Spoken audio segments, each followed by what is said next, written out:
Cinco de Mayo weekend, May 2nd, you will see the WBA, WBO Cruiserweight World Champion Zurdo Ramirez against El Monstruo David Benavidez, moving up to the Cruiserweight division. I feel like me and Zurdo owe it to each other because we had so much great sparring sessions. Our championship pay-per-view worthy rounds. And I think I even told him one day, I'm like, we're gonna have to do this for pay-per-view. And we're going for 2 titles, May 5th, Cinco de Mayo, and I'm very grateful. All right, boxing fans, so let's discuss a little bit about David Benavidez versus Zurdo Ramirez going down Cinco de Mayo weekend. Now, do not be surprised, and most of you guys might disagree with this, but do not be surprised if David Benavidez makes this fight look easy. Now, I respect Zurdo Ramirez, his accomplishments, his experience, his style, everything he has done in the sport of boxing, being the first Mexican champion at 168, stepping up to 175, his only loss being against to Dimitri Bivol, which is 100% understandable, and then jumping up to cruiserweight, being the first Mexican fighter at cruiserweight to be a world champion, not only be a world champion, but to unify. That right there tells you a lot about Zurdo Ramirez and who he is as a fighter.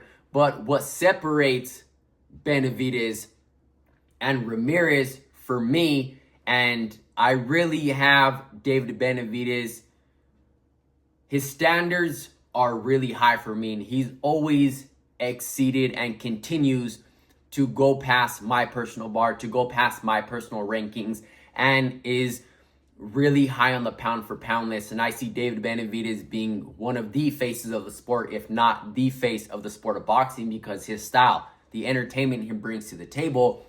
But what I really love about David Benavidez is David Benavidez, his speed.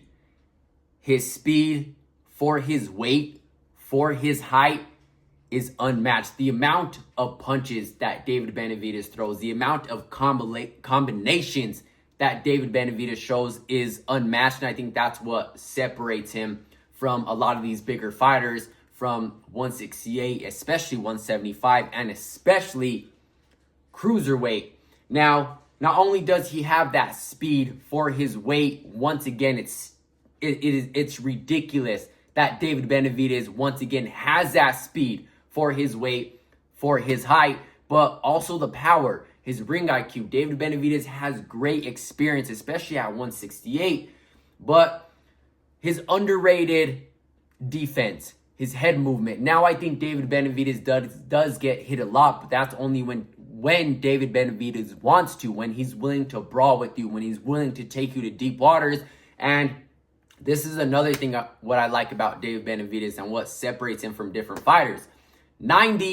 95% of the fighters cannot handle the speed, the combinations, how many punches David Benavidez throws at you, and the amount of pressure with his conditioning. David Benavidez can keep that momentum, that power, that speed, that conditioning, that defense, that movement, the foot movement from round 1 all the way to round 12, and he's going to drag you to deep waters because David Benavidez is mean in that ring. They call him a monster for a reason. He's a different animal, but he's going to drag you to deep waters, and he's going to make you quit on yourself. Again, from the pressure, from the speed, the combinations, how many punches he's throwing at one time. 95% of the fighters he steps in the ring with, they can't handle that type of pressure. They're going to quit on themselves. They're going to quit on the fight.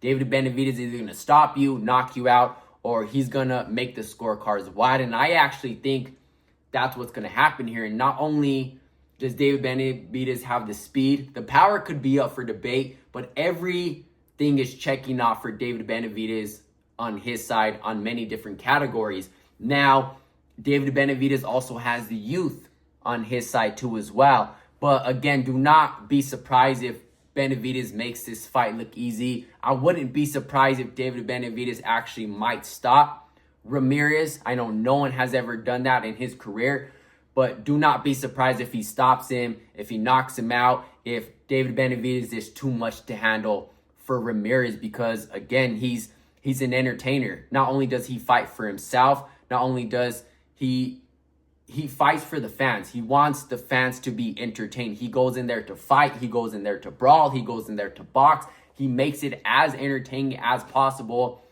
because of his style. That's why people love David Benavidez, because he's willing to box with you. He's willing to brawl with you. He's willing to go as far as he could to make you quit on yourself and quit on the fight, because the pressure, the speed, the power, again, the ring IQ, the foot movement, his underrated defense is unmatched. I think Benavidez, his toughest fights throughout his career, which are going to involve high-level skill, high-level ring IQ, speed, power, anything you can bring to the table, is going to be with Beterbiev and Bivol. Those are the only two fights that I would see close with David Benavidez. Let me know what you guys think about this take. Again, you guys possibly might disagree with me, but this is going to be one hell of a fight. But it's going to be one hell of a fight on David Benavidez' side, and I think he gets through this fight with ease. He's going to make it look as easy as his style always makes it. Let me know what you guys think about this take. I'll catch you guys in the next one.